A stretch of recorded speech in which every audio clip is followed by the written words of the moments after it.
So why don't we have a look at some of this homework that's due tomorrow. So what we're looking at here is relative velocity. So I've got a couple linkage problems there. That'd be 292 and 3, and then I've also got this thing here, 291, where, and it's a little different than what I've got here, but you just need to find the absolute velocities of h and d for 291. Yeah, these ones here. So, you got any questions on 291?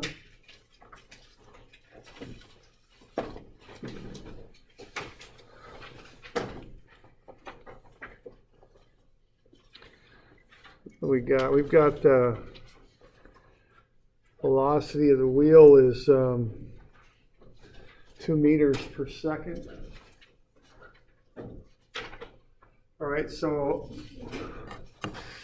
we're good. Okay, why don't we'll look at the velocity of d on this one.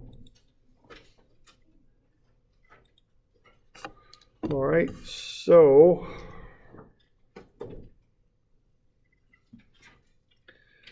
there we go. So on this one here, what we're doing is we're going to find the velocity of d.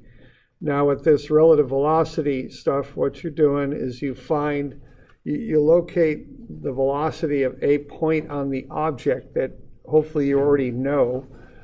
And in our case, that'll be c. So we know what the velocity of c is because we're given the velocity of the wheel is 2 meters per second. And what that is, then that's the velocity of the axle of the wheel. So point C has an absolute velocity of 2I. I because it's moving in the x direction. All right, so what you would then do would be to have a look at how the other points move around C, okay? So if you want to find the velocity of D, that would be the velocity of C plus the velocity of D with respect to C. Okay, so that's how you'd set that up. So we're locking into C because we know what C is doing. C has the same velocity as the wheel as a whole, and that's 2 meters per second. So what you would then do to that is look at what D is doing with respect to C. And what D is doing with respect to C is rotating. Okay. They're every point on that wheel is moving to the right at 2 meters per second. So the relative motion then of D with respect to C is a rotation. Right? So there's different ways, you could do this. I mean, it really, if you realize this bit about rotation here, you could just kind of draw up the vectors and do it that way. But, there's kind of different ways you could approach this.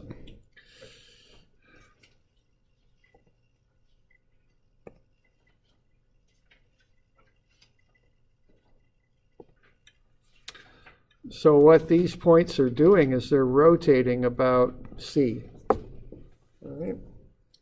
So one way you could do this would be to use that 60-degree angle in there, which is the angle from the horizontal, or excuse me, we were doing D here, aren't we? I'm sorry. So what you could do is just realize that that would be a 90-degree angle in there. And for that reason, and then its magnitude is 2, okay? So for that reason, then, what you could do is you could put together your equation here. The velocity of D with respect to C would be 2J, and it would be minus because it's going down. And then you could go ahead and do the other things that you needed to do to solve for the velocity of D as a whole. So that's the velocity of D with respect to C that I've got there. All right. So if you want the velocity then of D, that's going to be the velocity of c, which is 2I, and then minus 2j, and that's really about all there is to that one, okay? Now, if you wanted to do the cross product sort of thing, which might be a little bit of overkill on this one, but if you wanted to do that, what you would look at here would be that V is equal to omega R. So as a result of that, omega is equal to V over R, which in our case would be what? That would be 2 meters per second, which is the velocity due to rotation, divided by the 0.5 meter radius. So that would be 4 radians per second. So that would be omega. And that actually would be clockwise, wouldn't it? Because as that thing rolls to the right, it rotates clockwise. Okay. So if you were to do it this way, what you could do, you could find the velocity of d with respect to c as a vector. And as we've gone over here, that would be omega crossed with r, and those would be vectors, okay?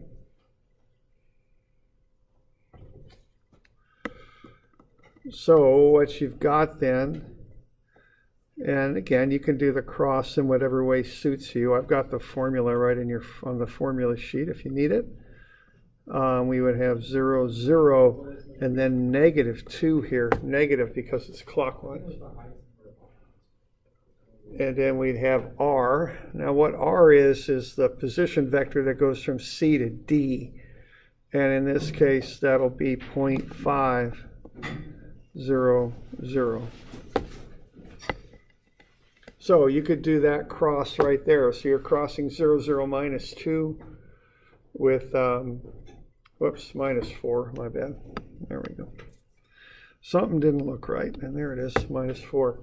And then cross that with 0.5, 0, 0. Okay. And what that's going to be is 0I, because when you cross out the top row and the first column there, what you're going to have is 0 times 0 minus 0 times negative 4, so that's 0I. And then the j's are always negative, so they're always subtracted off. Cross off the j column, you're going to get 0 times 0 minus negative 4 times 0.5, and that'll be the j, and then plus 0k. Because when we cross off the k column there, we've got 0 times 0 minus 0 times 0.5. The k's are always 0 on these two-dimensional crosses. All right, and what you're going to get to then when you go ahead and run through that, looks like I forgot a parenthesis there, is you're going to get 0I minus 2j plus 0k. Like so. And then that just, once you've got that, just plug it in up here. It's just minus 2j. And then adding in the VC, which is 2I, you get the velocity of d. Okay.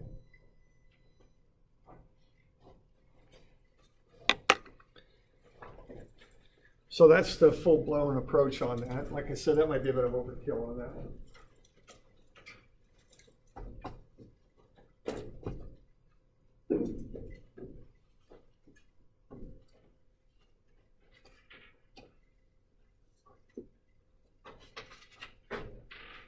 How do you know the tangent velocity there too? Is that always going to be the same?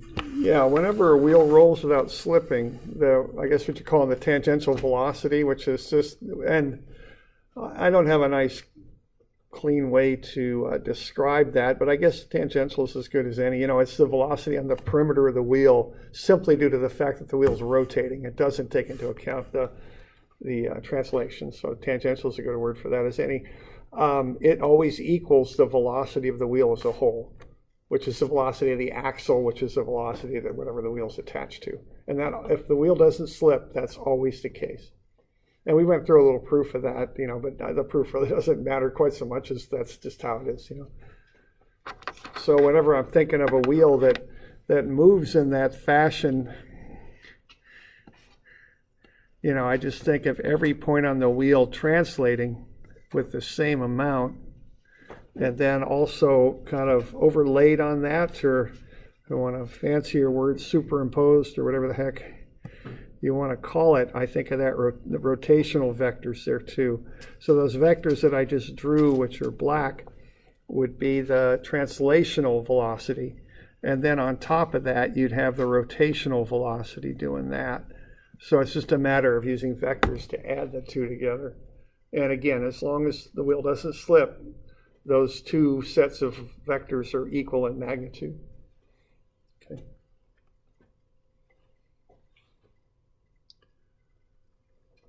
Other questions on that? Doing all right? Okay.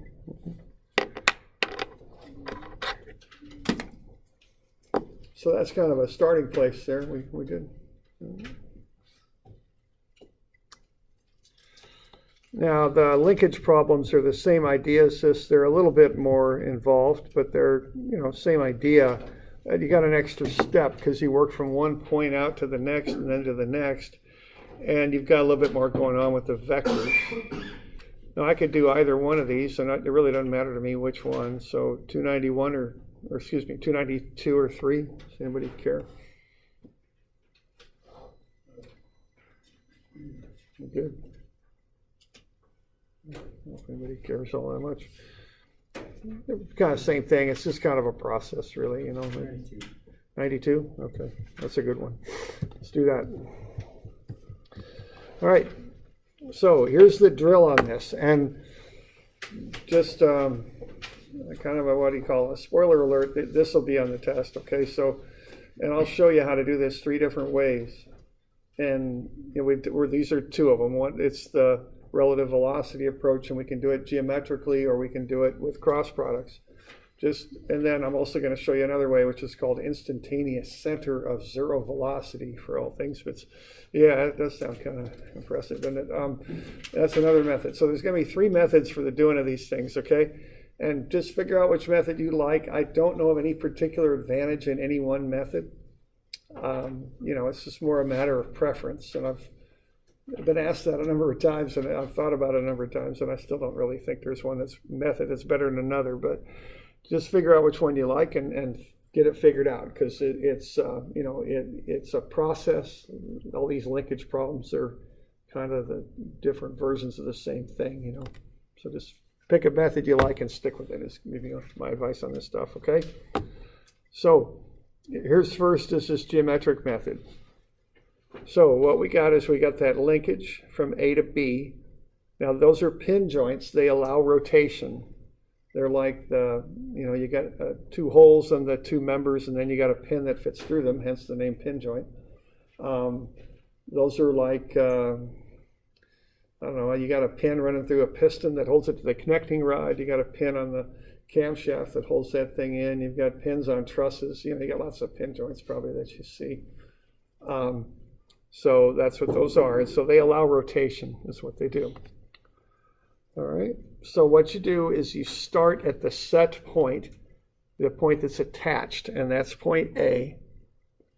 From there you go to B.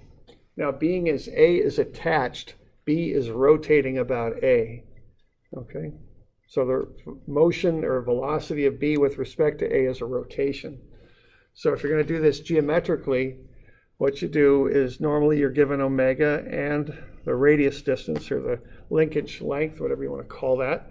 You just multiply them together, and that's V. What you're doing there is V is omega R. I mean, that's really about all you're doing there, okay? And you take the 1.7 times 0.42, and you'll get the velocity of B. Now that's a magnitude, and that's 0.714 meters per second. So that's how fast B is moving. Now what's happening right now is B is rotating about A, and it's going clockwise, as you can see from the arrow there. So if it's going clockwise, what it's doing is it's moving down and to the left. Okay? So if you're going to do this geometric method, you have to be able to see that, that motion is down left. And that's simply due to the fact B is rotating about A, and it's, due to that angle of that linkage, that velocity is down left because it's rotating clockwise. Okay?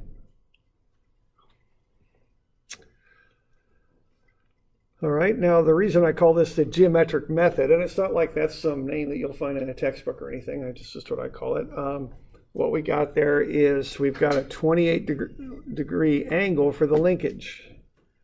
Okay, now by parallel angles, if that's 28, so's that. So they're both 28. What I'm doing there, I'm drawing in a horizontal line. So we got the horizontal line for the 28-degree angle, and then I just draw in my own horizontal line down at the bottom of the linkage. And I think those are called parallel angles, I think is the term for that. I can't remember what they called them in geometry. But anyway, they're equal, okay? 28 to 28. As long as those two lines are parallel and there's one line between them, those are the same angles in there. Okay. Now, being as B is rotating, it makes a 90-degree angle with the linkage. B is rotating about A, so the velocity of B makes a 90-degree angle with the line that joins it to A, which is the linkage. So there's a 90 in there between the velocity vector and the linkage. So what I can do is find the angle of the velocity. I'll take 90 minus the 28, and that'll get me 62 degrees, okay? So VB is going down left, 62 degrees. Okay. So I know the magnitude of VB and I know the angle, so I can put those together and come up with a vector. So cosine 62.714 I minus sine 62.714 J. Both are negative because it's going down left. And then I'm using not the linkage angle, but 90 minus the linkage angle. It's kind of like those ramp problems. Remember, we always have to take 90 minus the ramp angle to get the normal angle. It's the same. It's not the same concept or anything, but I don't know, maybe it is because you're perpendicular to the ramp, not using the ramp itself. But whatever the heck, just remember it. Don't use the linkage angle. Use 90 minus the linkage angle. Because you're not using the linkage angle, you're using the angle of the velocity vector. That's perpendicular to the linkage. It's not the linkage itself, it's perpendicular to the linkage. Okay? And you've got to put in the signs. Down is negative, so is left. Okay? So we get the velocity of B, negative 0.3352 I minus 0.6304 J. So that gets you the velocity of B.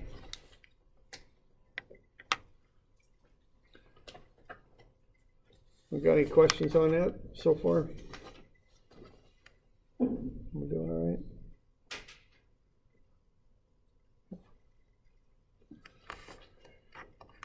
All right. So that's step number one there. Okay. So we've gotten to point B now. Now we're going to really what we want to analyze there is linkage BC. Now, we just analyzed linkage AB, but it got us the velocity of B. It really doesn't matter, how you get to it. We got the velocity of B now. So that's a known now. So now we're going to move on to linkage BC and analyze that, okay? So the velocity of B that we found by analyzing AB is the same velocity of B as on BC. It doesn't make any difference. I mean, we found it, it's VB. But now we're going to apply it to BC is what we're going to do, okay? So we're going to analyze BC.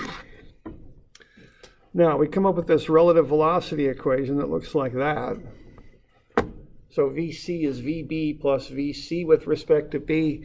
And I think I mentioned earlier in the term that the way I remember that, so I set it up properly, is I take those subscripts to be fractions that I'm multiplying together. This is just a memory device is all it is. That way I get, and as long as that fractional multiplication would work out, I've got it set up right. That's how I remember how to set these things up, okay? So C is equal to C. Okay, now this geometric method is all about the velocity vector being perpendicular to the linkage. So VC with respect to B is perpendicular to that linkage. I've got the linkage angle given at 49. If I run a horizontal line through C, that would be a 180-degree angle. I've used up 49. I've got that right angle in there between the velocity vector and the linkage, so I'll take 90 away right straight off. That'll leave 90, and then I take the 49 away. So that gets me 41. So VC with respect to B, the relative velocity of C as it moves with respect to B, makes a 41-degree angle. And the reason for that is the relative velocity of C with respect to B is a rotation.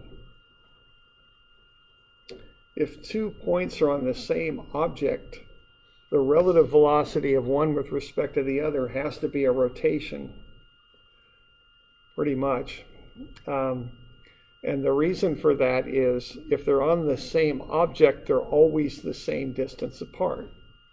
It doesn't matter how BC is oriented. C is always 0.3 meters from B because they're on a solid object. Okay? So as this whole linkage system turns, as it's showing there, as AB rotates clockwise, of course the angle of BC will change, but C will always be 0.3 meters away. It might move left, it might move right, but it's always 0.3 meters away. So that describes an arc there. The result of that is the velocity of C with respect to B is rotational.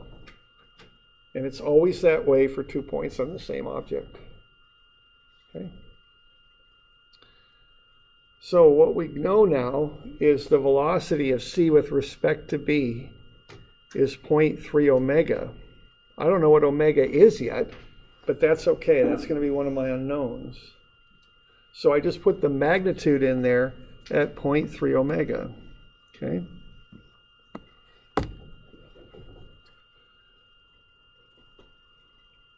And then I also know it makes a 41-degree angle left and up. So I go cosine 41 and sine 41. I'm assuming left, so that's negative. I'm assuming up, so that's positive. So that's where these signs come from, negative, positive. Okay. We got any questions on that? It's quite a mouthful there, but anyway, yeah. Question? So, can you consider anything with the linkage to be traveling with an arc? Anything with pinpoints? Yeah, okay, so the question is, can you consider anything with a pin joint to be traveling in an arc? The relative motion is an arc. So B with respect to A is an arc. Now A is attached, so B actually does travel in an arc. The absolute motion of B is an arc about A.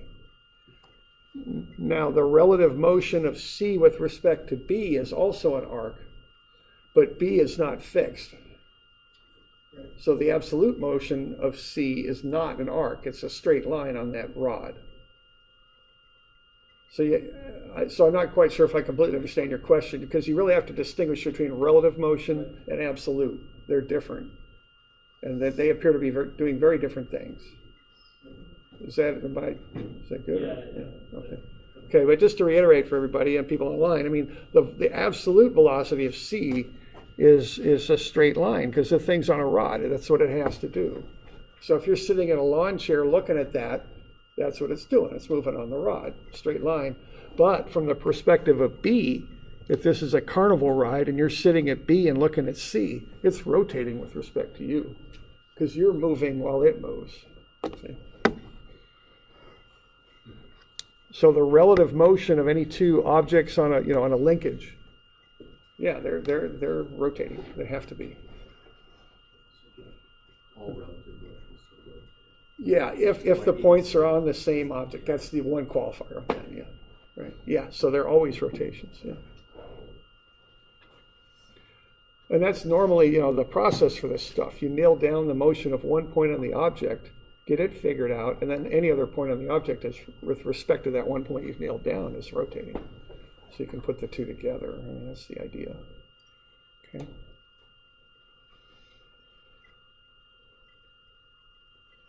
Okay.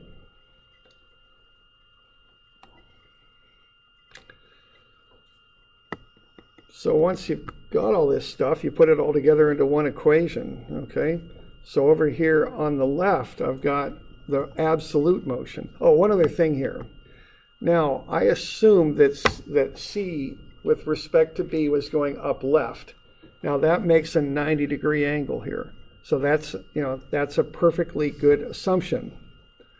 Now you could just as well assume down right, because that's a rotation also. You could do that and you would get the correct answer. You'll notice if we look a little further down the line here, I got omega at 3.203.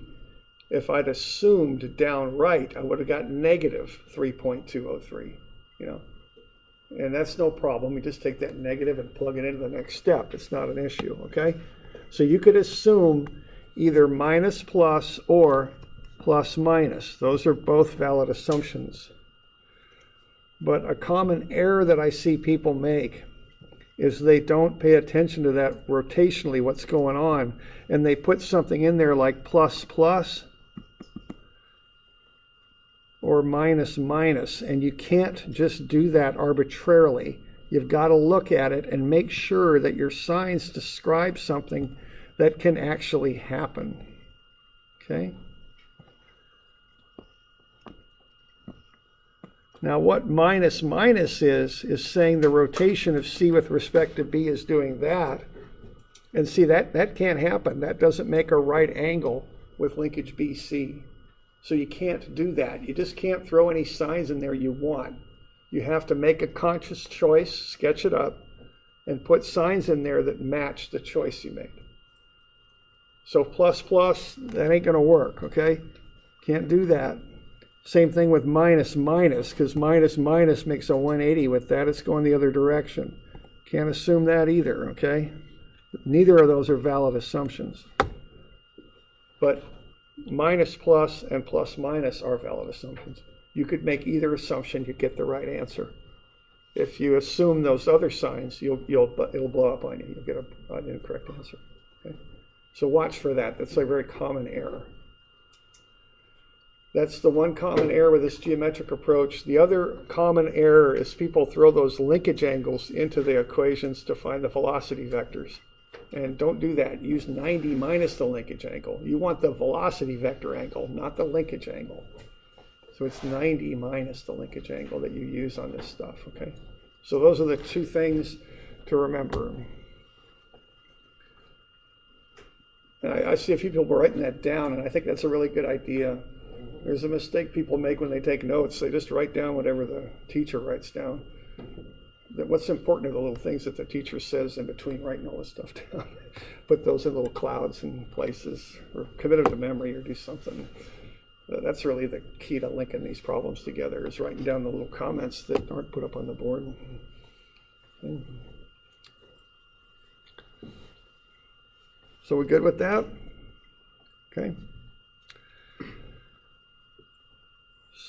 So after that, it's just a matter of putting everything in an equation. So looking at that horizontal bar there, I can see that VC only has an I component. That's all it's got going on, okay? So it's VCI. That rod that the caller is traveling on is horizontal. It doesn't have any vertical aspect to it. So VC is 0J. So it's VCI plus 0J. Okay. So what I've got there is a big vector equation with I and j components and two unknowns. Okay, but what a vector equation is in 2D is two equations thrown together, an I and a j. So that's really two equations. So I can solve out the j equation first. I underlined that with a straight line in green, and I can solve for omega. It's 3.203. Okay, and once I've got that, I just take that number, I plug it in for omega on the I equation, and I can solve for VC. Okay.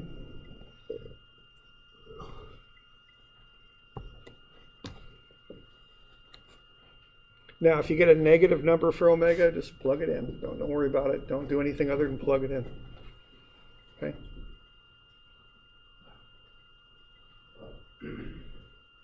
We good with that? Okay.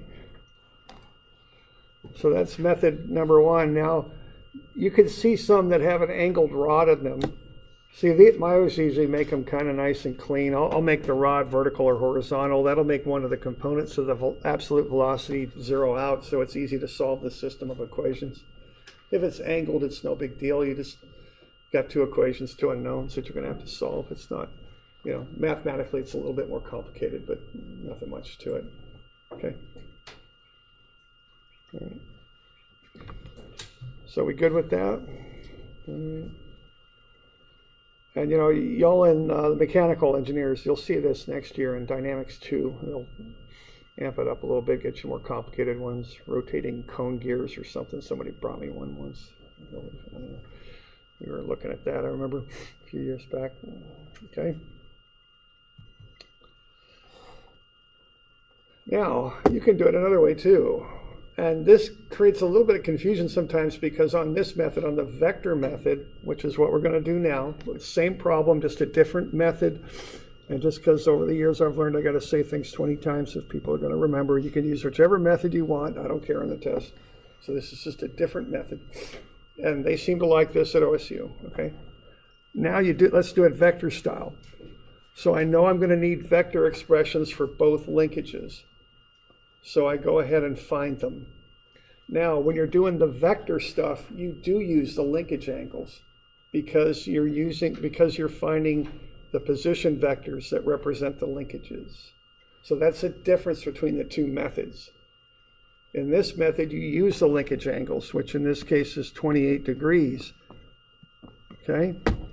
In the geometric method, you don't use the linkage angles. You use 90 minus the linkage angles is what you do. Okay.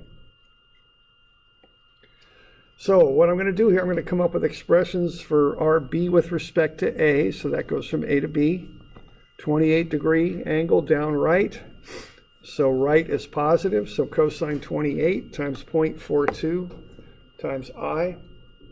And then down is negative, so negative sine 28.42 times j. So that'll get me the position of B with respect to A.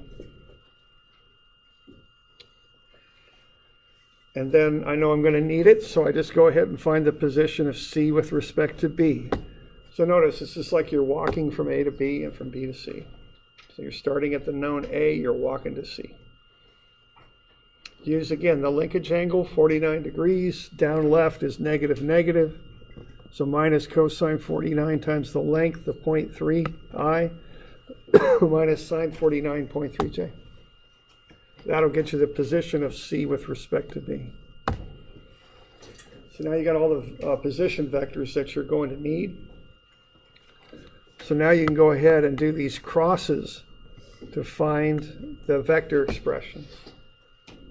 Okay, so we're going to take omega, B with respect to A, and cross it with R, B with respect to A. That'll get you the velocity of B. So you just take omega, and remember, that's a rotational vector, so it's a K vector. Omega is clockwise, that's minus. Okay, counterclockwise plus, clockwise minus. You spin your fingers clockwise, your thumb points down. That's why that's a negative K. Then you put the position vector down below, and you cross them. So it's got to be omega cross with R in that order. And you just run through the cross. That's right on your formula sheet if you need it. And you get the same velocity as before. VB is negative 0.3352 I minus 0.6304 J. So that's an I and J vector there for the velocity of B.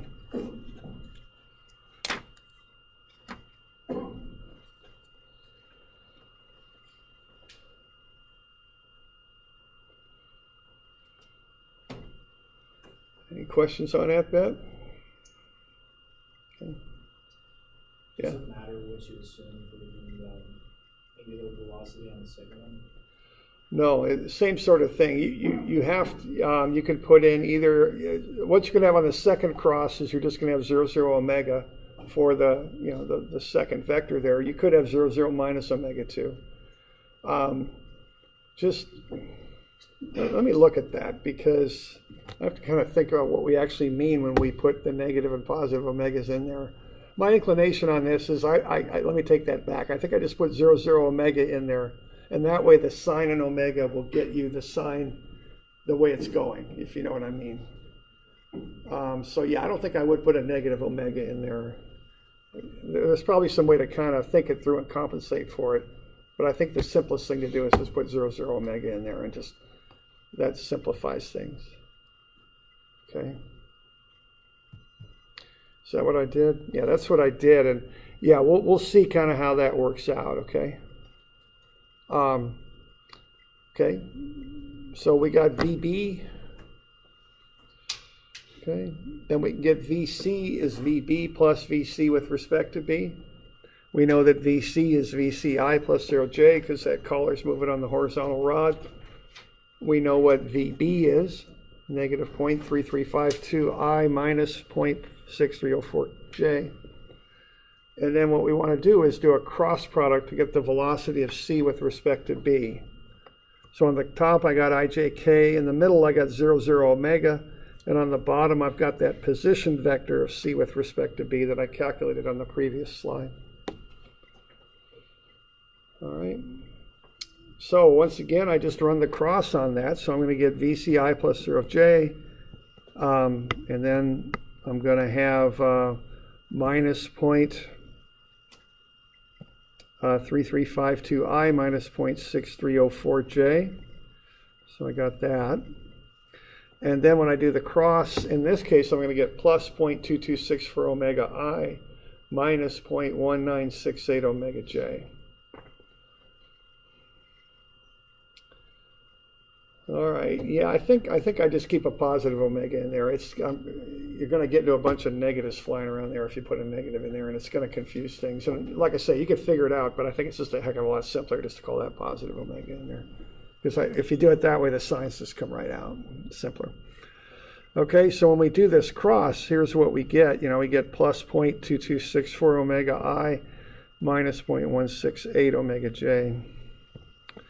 All right, so we've got the I's, and then we're going to have the J's, and as I've said before, those are just two equations rolled into one, so we'll do the J equation first so we can find omega.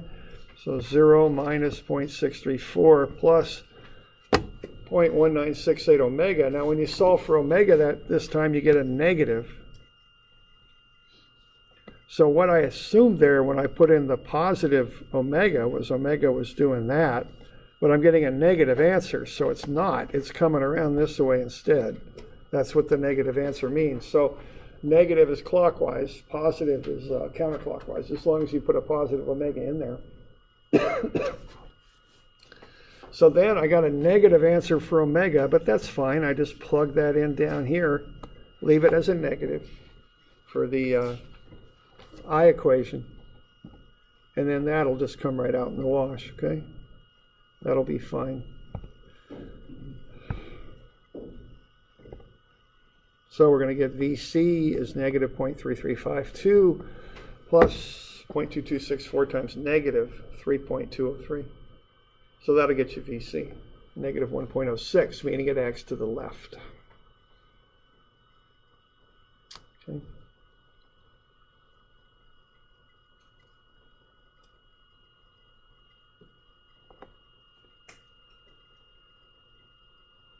So a little bit of a difference in how those vector equations worked out, but they both come out. Don't overthink them. Just plug in your numbers and see how things fall out with signs.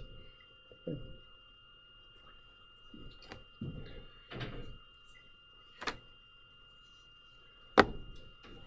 All right, so there's a little bit of a run through that. Do we got any questions on that one? Okay.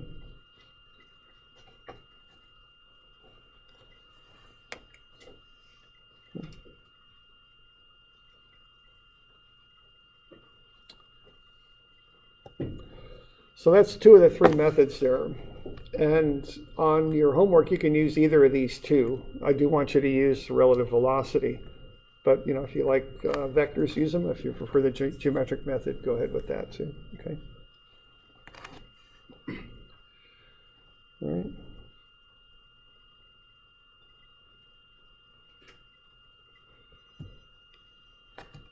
All right, now the last method is called the Instantaneous Center of Zero Velocity, otherwise known as the IC method, which that's what I call it, because Instantaneous Center of Zero Velocity is a bit much to say. So let's have a look at that. We got just a couple minutes here, so why don't we do that?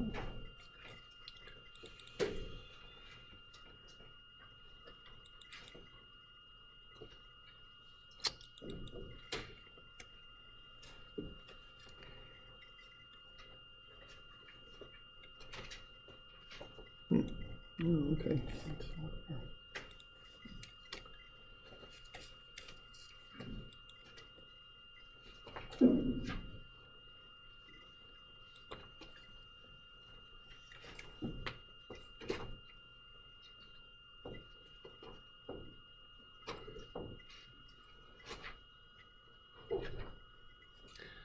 All right, the instantaneous center of zero velocity.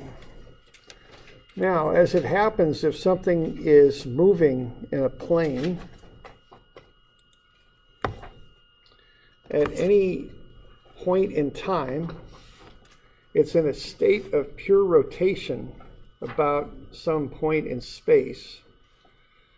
And this point in space is called the instantaneous center of zero velocity. I'm having a couple computer problems here just for a change, so let's see what we got going on. All right, now we're going to do view, and we're going to do full screen. Right. That thing's just going to pull right up. There we go. Okay. All right, so if I have this object, and let's say here's the center of gravity, and the center of gravity is doing that, and of course I'd have and let's say this point is rotating around like that as it moves. So this point would be rotating with respect to the center of gravity. And if we add those two vectors up, let's say we get a vector like that, okay? What you could say about this object at this one point in time is that every point on it is rotating about some point in space. And that point is referred to as the zero center. So that point is doing that about the instantaneous center, etc., etc. So another way to find the velocities of points on the object is to locate this instantaneous center and then look at the rotation of the points as they move around it. Okay, so that point right there is rotating about the instantaneous center. So I think of the instantaneous center as being like this pin joint, and I think of some sort of rod as connecting the object to that pin joint, and the whole object is rotating about the instantaneous center at any one instant. Now, the next instant, that instantaneous center will be somewhere else. So that instantaneous center moves as the object moves. So it's like kind of like you're taking a snapshot at one instant, and using that to analyze what's occurring just at that instant. So what you can do is find omega for the object about the instantaneous center. And once you know omega, and if you can find the distance from the instantaneous center to the points in your object, the velocity of a point is equal to omega r, okay? So the farther from the instantaneous center point is, the faster the point is moving, because the r increases for the given omega. If you draw a line from a point to the instantaneous center, it's perpendicular to the velocity vector at that point, just as you have with any sort of rotational motion. And the velocity of the instantaneous center is 0 at the instant analyzed. Okay.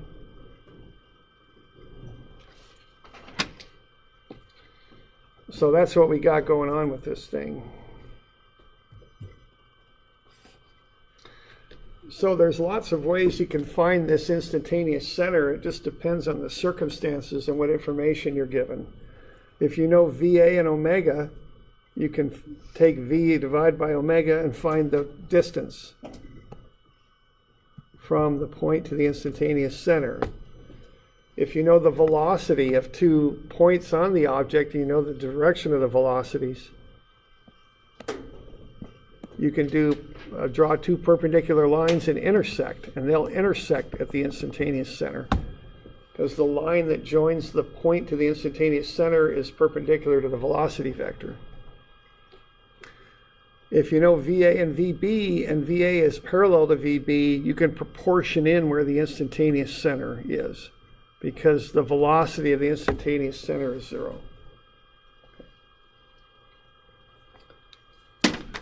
So this way can sometimes be a little trickier than the 2 methods previous, and it uses a bit more geometry, but it can be used to find the velocity of objects as they move. Okay.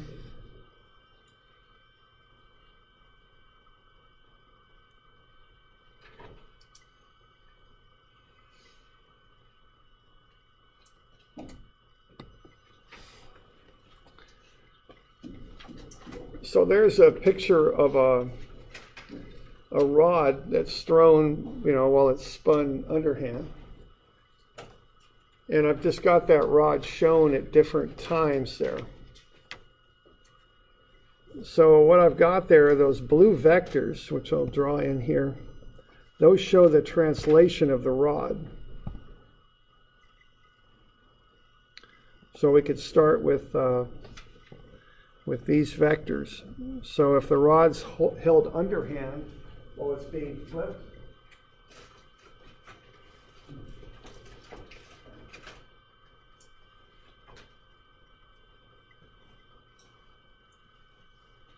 so if it's thrown like that, right when it's underhand and being thrown, the whole rod is moving to the right.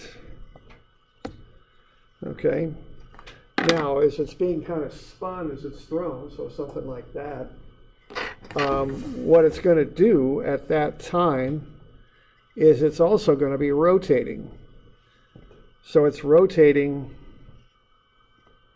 counterclockwise there. So that's these red vectors that I'm kind of drawing as wavy lines. So if you do a vector sum on those vectors, okay, the blue velocity vector and the red rotational vectors, if you do a vector sum, what you'll come up with is the net motion of each of the points that I just specified there. So if I add these two together, I'll get a longer vector, if I can. Okay, let's try that again. I think this doesn't want to write. There, now it does. Okay. So the net vector will look something like that. There we go. This net vector will be a little bit shorter because we got one vector to the left and another one to the right. So what I could do then is proportion in where the instantaneous center is and get it right above the rod, above my hand that's kind of swinging as I through that. Probably near my shoulder is where it would be as I swing and throw that thing, okay? So there's the instantaneous center. And then as that rod moves through space, you could figure out where those vectors are and determine the instantaneous center as the object moves, okay? You should have a picture like this on, well, something like it on the next page there. Yeah, page 555. Okay. All right, now I think that's about all I got time for. So remember, those 3 problems are due tomorrow, okay? And we'll call it good.